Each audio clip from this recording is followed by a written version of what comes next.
Good morning students, this is Shivam. तो आज हम चैप्टर सेकंड लेके आए हैं जिसका नाम फेडरलिज्म है। इससे पहले मैंने चैप्टर पढ़ाया था पावर शेयरिंग का। 10 मिनट की वीडियो है, आप वीडियो देख सकते हो। उस 10 मिनट में पूरा चैप्टर खत्म है और उसके डिस्क्रिप्शन में मैंने उसके नोट्स, MCQs, क्वेश्चन आंसर्स भी हैं, वो सारे के सारे मैंने डिस्क्रिप्शन में लिंक दे दिया है, तो आप वहाँ से पढ़ लेना। बाकी मैं ये वाली जो वीडियो लेके आया हूँ, ये पूरी की पूरी वीडियो है हमारी PPT के फॉर्म में, तो यहाँ पे तुम्हें नोट्स एज इट इज़ मिल जाएंगे, ठीक है। और बाकी मैं इस पूरी की पूरी PPT का डिस्क्रिप्शन में लिंक दे दूंगा, तो वहाँ से डाउनलोड कर लेना आप, ठीक है। चलिए अब पढ़ते हैं फेडरलिज्म क्या है। देखो ये पूरा का पूरा चैप्टर मैं कोशिश करूँगा 15 मिनट 16 मिनट के अंदर ही अपन इस चैप्टर को ख़त्म कर दें, ठीक है। इतना टाइम है नहीं, हमारा एग्ज़ाम भी है अभी इसके बाद, ठीक है। चलो देखो, इसके अंदर अपन पढ़ेंगे फेडरलिज्म। फेडरलिज्म क्या होता है, यूनिटरी सिस्टम, फेडरल सिस्टम क्या होने वाला है, फेडरलिज्म के 7 पॉइंट्स क्या हैं और ये इंपॉर्टेंट पॉइंट्स हैं। ये क्वेश्चन 5 नंबर में बन सकता है। कमिंग टुगेदर, होल्डिंग टुगेदर क्या होता है। 3 तरह की लिस्ट होती हैं, union list, state list, concurrent list. ये तीनों लिस्ट क्या होती हैं, ठीक है। इसके बाद लिंग्विस्टिक स्टेट क्या है, लैंग्वेज पॉलिसी क्या है, ये बहुत इंपॉर्टेंट है, ये भी याद रखना, ठीक है। लिंग्विस्टिक स्टेट हो गया, लैंग्वेज पॉलिसी हो गया। इसके बाद डिसेंट्रलाइजेशन इन इंडिया क्या होता है। डिसेंट्रलाइजेशन इन इंडिया के अंदर भी की फीचर्स हैं, वो भी तुम्हें याद रखना है। इसके बाद है तुम्हारा लास्ट म्युनिसिपल कॉर्पोरेशन, ठीक है। तो चलो बिना टाइम वेस्ट किए चलते हैं पहले टॉपिक पे। पहला टॉपिक है फेडरलिज्म। समझो फेडरलिज्म क्या होता है। फेडरलिज्म सिंपल सा सिस्टम है गवर्नमेंट का, जहाँ पे पावर जो वो है, जहाँ पे जो पावर है वो 2 या 2 से ज़्यादा लेवल में डिवाइड कर दी गई है, उसको हम बोलते हैं फेडरल या फेडरल सिस्टम, ठीक है। देखो, federalism is a system of government in which power is divided between a central authority and a various constituent unit. देखो, सेंट्रल अथॉरिटी मतलब सेंट्रल गवर्नमेंट से पावर डिवाइड कर दी गई है वेरियस कॉन्स्टिट्यूएंट यूनिट्स में। इसका मतलब ये है कि सेंट्रल गवर्नमेंट होती है, उसके बाद स्टेट गवर्नमेंट होती है, लोकल गवर्नमेंट होती है। तो सेंटर से पावर डिवाइडेड है स्टेट में और लोकल गवर्नमेंट में। तो ये मत समझना कि सारी की सारी पावर सेंटर के पास है, स्टेट और लोकल के पास भी पावर डिवाइडेड है। और 2 या 2 से ज़्यादा लेवल में अगर पावर को डिवाइड कर दें तो वो फेडरलिज्म होता है। यूनिटरी सिस्टम और फेडरल सिस्टम को एक लाइन में समझ लो। यूनिटरी सिस्टम का मतलब होता है कि यूनिट मतलब 1, तो पूरी की पूरी पावर सिर्फ एक ही गवर्नमेंट के पास है, और वो सारी कंट्रीज जहाँ पे पावर सिर्फ एक ही गवर्नमेंट के पास हो उसको बोलते हैं यूनिटरी सिस्टम। जैसे कि चाइना है, ठीक है, नॉर्थ कोरिया है। फेडरल सिस्टम का मतलब होता है जहाँ पे पावर 2 या 2 से ज़्यादा लेवल्स में डिवाइडेड हो और कंट्री के अंदर सारे के सारे ग्रुप्स के पास, लैंग्वेजेस के पास पावर शेयर हो, उसको बोलते हैं फेडरल सिस्टम। अब समझते हैं यहाँ से। 2 लेवल्स ऑफ गवर्नमेंट होते हैं, यहाँ पे सिर्फ 1 लेवल ऑफ गवर्नमेंट होता है यूनिटरी के अंदर। फेडरल के अंदर 2 लेवल्स हो गए। पॉलिटिकल पावर शेयर होगी, जाहिर सी बात है, सेंटर के पास पावर है तो वो स्टेट और लोकल के साथ शेयर कर रहा है। वहीं पे पॉलिटिकल पार्टीज के पास अगर यहाँ पे पावर है तो वो एक ही पॉलिटिकल पार्टी है और वो पूरी की पूरी पावर अपने पास ही रखेगी। क्यों? क्योंकि वो यूनिटरी गवर्नमेंट में आ रहा है। यहाँ पे फेडरल गवर्नमेंट के अंदर कॉन्स्टिट्यूशन रिजिड है, मतलब यहाँ पे कॉन्स्टिट्यूशन बना दिया गया है और ये देख के बनाया गया कि हमारी कंट्री के अंदर बहुत सारे कल्चर हैं, ट्रेडिशन हैं, लैंग्वेज हैं, SC कम्युनिटीज़ हैं, ST कम्युनिटीज़ हैं, OBC हो गए, जनरल्स हो गए। ये सारे के सारे के लिए हमने एक कॉन्स्टिट्यूशन बना दिया जो कि रिजिड है, उसके अंदर चेंज नहीं कर सकते हम, ठीक है। इम्प्लीमेंटेशन कर सकते हैं और चेंज भी करेंगे तो वो बहुत ही ज़्यादा रिजिड प्रोसेस है और सालों साल में ऐसा होता है। बट फेडरल कंट्री के अंदर तो चलो ये पॉसिबल है। वहीं पे यूनिटरी गवर्नमेंट की अगर बात करें तो वो तो फ्लेक्सिबल होगा, क्योंकि वहाँ तो एक ही गवर्नमेंट है जो वो रूल्स एंड रेगुलेशन बना देगी, वही फॉलो करने हैं और वो जब चाहे उसको चेंज कर सकती है, क्योंकि वहाँ पे पावर शेयरिंग है ही नहीं। यहाँ पे 2 डिफरेंट टाइप्स ऑफ लॉ होते हैं, सेंट्रल और स्टेट लॉज, ठीक है। सेंटर स्टेट के मामले में इंटरफेयर नहीं करता, स्टेट सेंटर में इंटरफेयर नहीं करते, और यहाँ पे सारे के सारे लॉज यूनिफॉर्म है पूरी कंट्री के लिए। यूनिफॉर्म मतलब एक ही लॉ है जो सब फॉलो करेंगे। फेडरलिज्म के 7 पॉइंट, बहुत इंपॉर्टेंट क्वेश्चन है ये। तो पहला दूसरा पॉइंट तो तुम वही लिखने वाले हो जो अभी तक हम ऊपर पढ़ चुके हैं। तो 2 और 3 टायर्स ऑफ गवर्नमेंट है, इसका मतलब ये है इट इज़ अ 2 और 3 टायर्स ऑफ गवर्नमेंट का मतलब है 2 या 2 से ज़्यादा लेवल्स में गवर्नमेंट है ये, जहाँ पे पावर भी 2 या 2 से ज़्यादा लेवल्स में डिवाइडेड है, ठीक है। Second point, existence authority of each tyre of government is constitutionally guaranteed. Constitution ने स्टेट की पावर, सेंटर की पावर को गारंटीड किया है।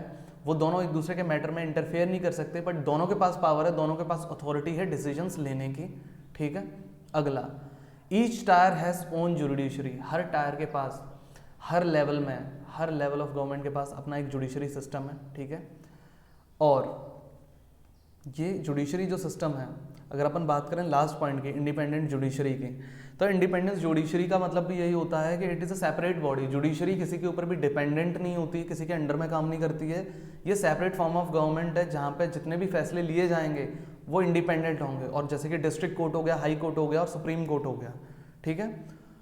फोर्थ पॉइंट पे आते हैं, changes brought down by the consent of both the levels of government. जितने भी चेंजेस लाने हैं, कोई नया लॉ बनाना है, कोई कानून बनाना है, तो वो एक गवर्नमेंट नहीं बना सकती है, सेंट्रल और स्टेट दोनों का जब कंसेंट होगा तब नियम बनते हैं। और इसमें बेसिकली प्रायोरिटी दी जाती है सेंट्रल गवर्नमेंट को, ठीक है। अगला फाइनेंशियल ऑटोनॉमी। फाइनेंशियल ऑटोनॉमी का सिंपल सा मतलब ये है कि एक सेंट्रल गवर्नमेंट है, स्टेट गवर्नमेंट है या लोकल गवर्नमेंट है, तो हर एक स्टेट के अंदर एक एरिया डिवाइडेड होता है, एक पर्टिकुलर एरिया होता है। फॉर एग्जांपल यूपी और बिहार की बात करें तो बीच में एक बॉर्डर बनेगा, उस बॉर्डर के यूपी के अंदर का जितना भी एरिया है उसके अंदर जितना भी कलेक्शन होने वाला है, बॉर्डर्स जो बने हुए हैं उस लाइन के अंदर अंदर, तो वो होगा यूपी का बॉर्डर लाइन, कि उस बॉर्डर लाइन के अंदर यूपी के टैक्स सिस्टम कलेक्ट हो सकते हैं, टोल सिस्टम कलेक्ट हो सकते हैं, एग्रीकल्चर का टैक्स सबका सब इसके अंदर कलेक्ट हो सकता है, और वहीं पे बिहार के अंदर सेपरेट है। अच्छा, डुअल ऑब्जेक्टिव समझ लो। डुअल ऑब्जेक्ट का मतलब ये है कि अगर फेडरलिज्म किसी भी कंट्री में है तो उस कंट्री में यूनिटी होगी, एकता होगी, सोवर्निटी होगी, संस्कृति, मान मर्यादा बरकरार रहेगी, डिग्निटी ऑफ इंडिविजुअल होगा, एक इंडिविजुअल की भी मान मर्यादा होती है जिसको बरकरार रखा जाता है, तो वो फेडरल कंट्री में आता है या फेडरलिज्म में। चलो, 3 तरह की लिस्ट होती हैं, ठीक है। अच्छा, इससे पहले एक टॉपिक और है, coming together, holding together. Coming together और होल्डिंग टुगेदर को एक एग्जांपल से समझ लो। फॉर एग्जांपल, ये जो उंगलियां हैं मेरी और जो थंब है मेरा, ये सारी की सारी कंट्रीज हैं, स्मॉल स्मॉल कंट्रीज। ये सारी की सारी कंट्रीज आपस में साथ में आ रही हैं और एक बड़ी कंट्री बना रही हैं। तो ये सारी की सारी कंट्रीज जो हैं वो कमिंग टुगेदर कर रही हैं और एक बड़ी कंट्री बना रही हैं, तो इसको बोलते हैं कमिंग टुगेदर, जहाँ पे इंडिपेंडेंट स्टेट्स या इंडिपेंडेंट कंट्रीज मिलकर एक बड़ी कंट्री बनाते हैं। और होल्डिंग टुगेदर का मतलब होता है, फॉर एग्जांपल, ये ऑलरेडी एक कंट्री है और इसने मल्टीपल स्टेट्स को होल्ड करके रखा है। जैसे इंडिया है, इंडिया ने मल्टीपल स्टेट्स को होल्ड कर रखा है, जैसे अपना हो गया हिमाचल प्रदेश, यूपी, बिहार, महाराष्ट्र, कर्नाटका, इन सबको होल्ड करके रखा है इंडिया ने। तो ये होल्डिंग टुगेदर है। और कमिंग टुगेदर तुम्हारी क्या है, जिसने बहुत सारी स्टेट्स मिलके, कंट्रीज मिलके एक बड़ी यूनिट बनाते हैं, ठीक है। तो ये कमिंग टुगेदर, होल्डिंग टुगेदर है। अच्छा, इसके अंदर सेकंड पॉइंट देखो, increase security bye pooling sovereignty and retaining identity. और यहाँ पे centre is more powerful vice versa the states. यहाँ पे कभी सेंटर पावरफुल होता है, ठीक है, और सेंट्रल जब पावरफुल होता है तो जाहिर सी बात है सेंटर जो भी फैसले लेगा वो स्टेट्स के हित में लेता है या कंट्री के हित में लेता है। और यहाँ कमिंग टुगेदर में जितनी भी कंट्रीज मिलके आई थी उन सबके पास इंक्रीज, या अपन बात करें एक increase security bye pooling sovereignty, ये मान मर्यादा बरकरार रखती हैं सारी कंट्री की। यहाँ पे जितना भी सिस्टम है, जितनी भी पावर शेयरिंग है, वो सबके पास बराबर है। यहाँ पे ऐसा सिस्टम नहीं है कि सेंट्रल के पास ज़्यादा पावर होगी और स्टेट्स के पास कम होगी, क्योंकि ये खुद ही इंडिपेंडेंट कंट्रीज हैं। तो यहाँ पे जो पावर होगी वो इक्वल होगी जितनी यहाँ पे है। तो देखो अगले पॉइंट में, all constituent states have equal power, और यहाँ पे पावर अनइक्वल है, सेंटर के पास ज़्यादा पावर होती है और स्टेट के पास उससे कम, और फिर लोकल गवर्नमेंट के पास। तो एग्जाम्पल में यूएसए, स्विट्जरलैंड, ऑस्ट्रेलिया है, और यहाँ पे इंडिया, स्पेन और बेल्जियम है, ठीक है। अच्छा, अब 3 लिस्ट है, union list, state list, concurrent list. बहुत इजी लैंग्वेज में समझ लो। यूनियन लिस्ट वो सारे मुद्दे जो भी देश के हित के लिए होंगे वो यूनियन लिस्ट में आएंगे, जैसे डिफेंस सिस्टम हो गया, रेलवे सिस्टम हो गया, बैंकिंग सिस्टम हो गया। स्टेट लिस्ट के अंदर वो सारे मुद्दे आएंगे जो स्टेट के हित के लिए काम करेंगे। फॉर एग्जाम्पल, रेवेन्यू सिस्टम होता है, टोल टैक्स होता है, एग्रीकल्चर होता है। कॉन्करेंट लिस्ट के अंदर वो दोनों मुद्दे आएंगे जो कॉमन होंगे यूनियन और स्टेट लिस्ट के अंदर। फॉर एग्जाम्पल, फॉरेस्ट हो गया, एजुकेशन हो गया, इलेक्ट्रिसिटी हो गया, ठीक है, मैरिज हो गया, डाइवोर्स हो गया, अडॉप्शन हो गया। तो ये सारे के सारे मुद्दे। और याद रखना, जब पेपर में लिखोगे तो जो वर्ड है वो सब्जेक्ट यूज़ करोगे, कि जो भी यूनियन लिस्ट के अंदर सब्जेक्ट होता है वो नेशनल वेलफेयर के लिए होता है, ठीक है। अच्छा, अगले 2 पॉइंट, लिंग्विस्टिक स्टेट्स क्या होती है और लैंग्वेज पॉलिसी क्या होती है। लिंग्विस्टिक स्टेट होता है कि इंडिया आफ्टर इंडिपेंडेंस सबसे बड़ा चैलेंज उन्होंने ये फेस किया था कि अभी इंडिपेंडेंस तो मिल गई है, लेकिन अब हम स्टेट्स कैसे बनाएं।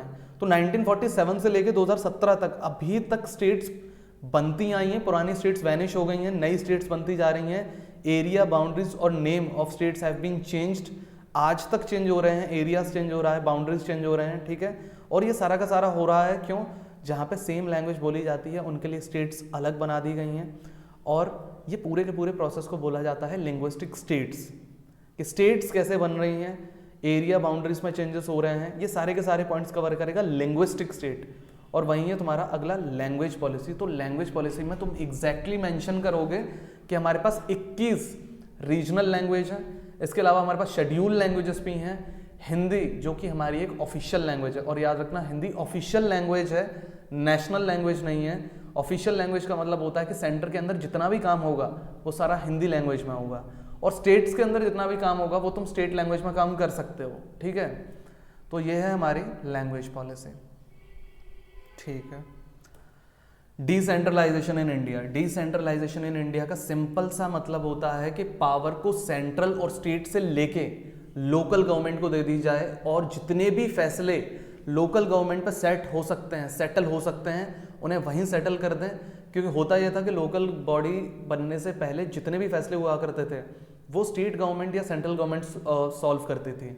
इसकी वजह से बहुत सारे प्रोसेस टाइम टेकन प्रोसेस बन रहे थे। तो उसके बाद आया डिसेंट्रलाइजेशन इन इंडिया, और डिसेंट्रलाइजेशन इन इंडिया में आने के बाद पावर जो है सेंट्रल और स्टेट से लेकर लोकल गवर्नमेंट को दे दी।